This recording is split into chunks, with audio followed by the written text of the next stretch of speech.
10:07 de la mañana, amigos. Estamos en nuestra segunda hora de noticias aquí en 7.3 Noticias. Un tema importantísimo el que nos toca a esta hora, como es la educación. Nos acompaña el señor Hugo Díaz, presidente del Consejo Nacional de Educación, y el señor César Picón, ex viceministro del sector educación también. Bienvenidos y felicitaciones por la criatura. Muchas gracias. Bueno, quisiera empezar comentándoles y mostrándoles a nuestros televidentes, ahí vamos a ir poco a poco, gestión docente en el Perú, desafíos, ¿no?, y posibilidades. Desafíos verdaderamente los que tenemos como país en un sector por el que se está apostando mucho. ¿Qué plantea, por ejemplo, el señor Hugo Díaz? Bueno, indudablemente que es un sector en que se tienen muchas esperanzas para poder sostener el desarrollo. Y el libro lo que trata de abarcar es un tema en el cual todos los estudios que hay en el mundo lo que consideran es que la mejor inversión que puede hacer un Estado es en docente, en el sistema educativo. Y en ese sentido lo que tratamos de hacer es abordar la problemática docente desde dos ángulos. Por un lado, el ángulo de la formación, pero por otro lado, desde el lado de los instrumentos de gestión para que los profesores puedan ser mejor seleccionados, puedan ser evaluados en su desempeño, para que las escuelas puedan tener un buen sistema de información de qué características, qué tipo de perfil tienen los profesores que trabajan en esa institución, para efectos de promociones, de concursos, de ascensos, de nuevas responsabilidades. Ahora, nosotros estamos apreciando, señor Picón, usted es ex viceministro, ¿no es cierto?, de Educación, que en el Perú se están dando nuevos incentivos, digamos, ¿no?, sobre la base de las evaluaciones, por ejemplo, de las evaluaciones anuales, en el caso de la ley magisterial que marca una mejor escala remunerativa. Este tipo de incentivos, digamos, ¿en cuánto ayuda a tener un maestro más comprometido, también con su labor, que es importante el liderazgo, yo creo, de un maestro, ¿no? Claro, es muy importante la pregunta. Hay incentivos monetarios y hay incentivos no monetarios. Ahora, lo importante es señalar que a qué actor se está dirigiendo el incentivo. Porque hay que considerar, y ese es nuestro posicionamiento en el libro, que el maestro, la maestra no trabajan solos. Forman parte de un equipo y todo el equipo forma parte de una institución. Entonces, nosotros un poco tenemos una reflexión crítica respecto a esto cuando los incentivos no están bien direccionados, porque deben tener una distribución justa, equitativa, transparente.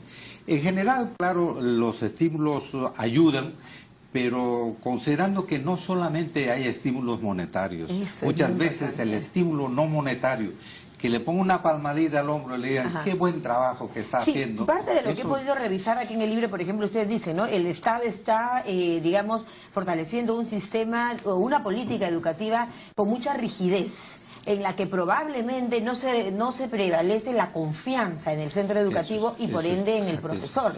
¿Qué dice usted a ello, señor Díaz? Sí, bueno, eso es algo que quizás tendremos que enfrentar en el futuro, ¿no? La impresión que se tiene muchas veces y que tienen los profesores es que tanto el Ministerio de Educación como los gobiernos regionales no confían mucho en la posibilidad que tiene el director y el profesor de transformar la escuela.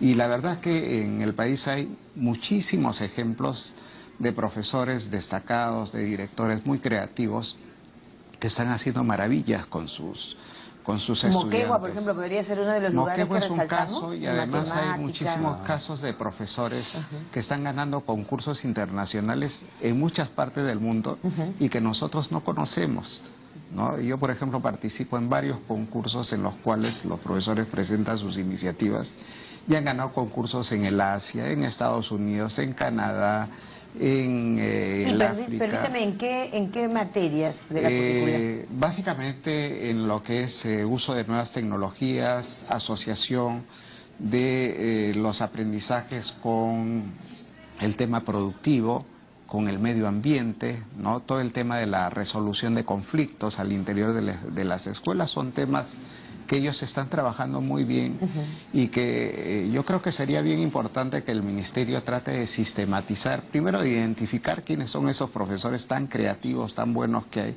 Una especie de cazatalentos, ¿no? Ahora, ustedes plantean en el libro, señor ex viceministro, señor Picón, eso que decía usted, ¿no? Una especie de cazatalentos, de tratar de tener los mejores, pero ustedes se abocan en este libro al análisis en el sector de educación, pero sobre la base del docente, a través de estas herramientas de la tecnología, cómo tener mejores docentes. Pero también en el libro nosotros abordamos un tema que es muy importante. ¿Cómo atraer a los jóvenes talentos para que se asimilen a la carrera docente? Entonces, los instrumentos que proponemos en este libro, de otro lado, no son instrumentos que nosotros desde el punto de vista académico, técnico, lo hemos elaborado por nuestra cuenta, no. Obedecen a realidades muy concretas. Hemos trabajado con instituciones educativas peruanas del sector público, del sector privado. ¿En el ámbito rural también? ¿En el ámbito urbano? En el ámbito rural, en el ámbito urbano. Y de todo eso hemos hecho una síntesis, integrando teoría con la práctica, pero una cosa que tenga utilidad, que sirva para nuestro contexto. Y entonces estos instrumentos tienen una aplicación tanto para las instituciones públicas como privadas de la educación básica, y con ciertas adaptaciones creativas pueden ser utilizadas también en la educación superior. Ahora, lo interesante es esto, que hay un rasgo de originalidad. Usted puede encontrar en algunos países de América Latina libros con herramienta digital, pero destinada al aprendizaje. Claro, pero difícilmente va a encontrar respecto a la gestión docente. Claro, la ventaja de este material es que además tiene un DVD, ¿no es cierto?, con herramientas digitales de gestión docente. Por eso es que le decía yo, señor Picón y señor Díaz, que este libro, este trabajo que ustedes han presentado, se centra en el docente. Correcto. No digamos en el alumno, en el aprendizaje, en el aspecto cognoscitivo, sino en la capacidad del docente. Pero es que en el Perú el docente ha sido siempre como un poco postergado. Claro. Esa es una tara que nos tenemos como desafío superar como país. ¿A través de qué? Bueno, lo primero es, creo que hay que ver el tema económico, porque en la medida en que tengamos una remuneración tan baja de los profesores, nunca vamos a atraer a los mejores egresados de la secundaria. Hay estudios que se han hecho que muestran que más o menos las 2/3 partes de quienes siguen la carrera docente pertenecen a los estratos más bajos del ingreso de la población, ¿no? Y son jóvenes que han tenido una educación básica muy mediocre. Y entonces cuando entran a un instituto pedagógico, a una facultad de educación buena, que quisiera elevar el estándar de aprendizaje, no lo puede hacer porque el antecedente educativo es muy bajo. Tiene la base. No tiene la base. Exacto. Y ahí tenemos un problema ya del docente, que ustedes están planteando desafíos y posibilidades. ¿Qué hacer ahí? Claro. Así es. De otro lado, un aspecto importante del libro es que no está preparado de una forma sofisticada y compleja. Si usted ve los instrumentos, va a encontrar sencillez, claridad, simplicidad, una fluidez de manejo por el personal al cual va destinado, el personal docente, el personal directivo de las instituciones educativas. Hay un punto además que quisiera introducir en la conversación, y es que hay muchos docentes que, digamos, lo que buscan es dar el examen, te preparan, llegar al puesto, cubrir la plaza, ¿no es cierto? Que te están poniendo, digamos, a tu posibilidad. Porque saben que eso evidentemente va de la mano con una mejora económica. Así es. Pero este docente ha sido bien calificado. Vamos a ponernos en el otro lado de la vereda, de quienes son los que seleccionan. Así es. Por eso es que este documento lo que recomienda es utilizar no solo un instrumento, sino varios instrumentos que permitan hacer una mejor decisión. Siempre en el entendido de que cualquier proceso de selección... ¿Y cuáles serían esas herramientas, esos elementos? Por ejemplo, una entrevista es fundamental. No basta una prueba de conocimientos, porque en una entrevista uno a través de las preguntas puede saber cuál es el nivel de tensión, de seguridad, la forma como se expresa. Por ejemplo, yo he visto cuando he estado trabajando en Centroamérica, profesores tartamudos que están enseñando en el primer grado. Y eso es malo porque los niños a esa edad imitan mucho a quien es su líder, que Claro. en este caso es el profesor. Y además que va a marcar esa base en el niño, en la primera infancia es básico, Exacto, que la ¿no? fluidez y todo ese tipo de Entonces cosas. hay instrumentos psicológicos, hay instrumentos que tienen que ver con preguntas así de tensión o preguntas para romper el hielo. Hay que revisar muy bien la hoja de vida, ¿no? Y hay otro tipo de pruebas que se consideran en estos instrumentos Claro. que permitan hacer una mejor selección, pero la verdadera, digamos, o el verdadero momento de decidir si me quedo o no me quedo con el profesor es 6 meses después de haber trabajado. Esa sería una de las Claro. fórmulas que Sí, ustedes sí, plantean sí, en sí. el libro. Es decir, Claro. 6 meses después de que el profesor forme parte del plantel, Claro, recién claro. decidir qué, por ejemplo, Claro, si lo claro, nombro. claro. Así es. Porque, y la razón es muy clara. Como ha referido Hugo, uno puede aplicar los instrumentos más técnicos, o más objetivos posibles, pero el partido se juega en el terreno de operaciones. Hay que ver actuar al docente, cómo es que orienta los aprendizajes, cómo se relaciona con sus estudiantes, Yo creo que ese punto es con básico. su personal directivo, con los padres de familia, con la comunidad educativa. Bueno, cuál es no solamente su conocimiento profesional, sino también sus habilidades sociales, que va a contagiar y estimular a sus estudiantes, su desarrollo emocional. Ahora mire usted, en el mundo de la misma empresa privada, en algunos países de América Latina se están haciendo estudios muy interesantes en el sentido, ¿qué es lo que aprecian más en los jóvenes que postulan a puestos de trabajo? Dicen, conocimiento sí, pero mucho más habilidades sociales O y blandas, desarrollo emocional. o habilidades las blandas habilidades llamadas, blandas, ¿no? claro. Para estar con los términos de moda, eso que se llaman las Correctamente. habilidades blandas, el trabajo en equipo, el teamwork, Eso, que le llaman, por ejemplo, los americanos. ¿Y cómo se logra eso? ¿Cómo se logra eso? Que el alumno no solamente desarrolle el aspecto del aprendizaje, como decía el señor Díaz, sino otro tipo de herramientas que van a formar parte de la visión integral que le va a poner a su trabajo, ¿no? Claro.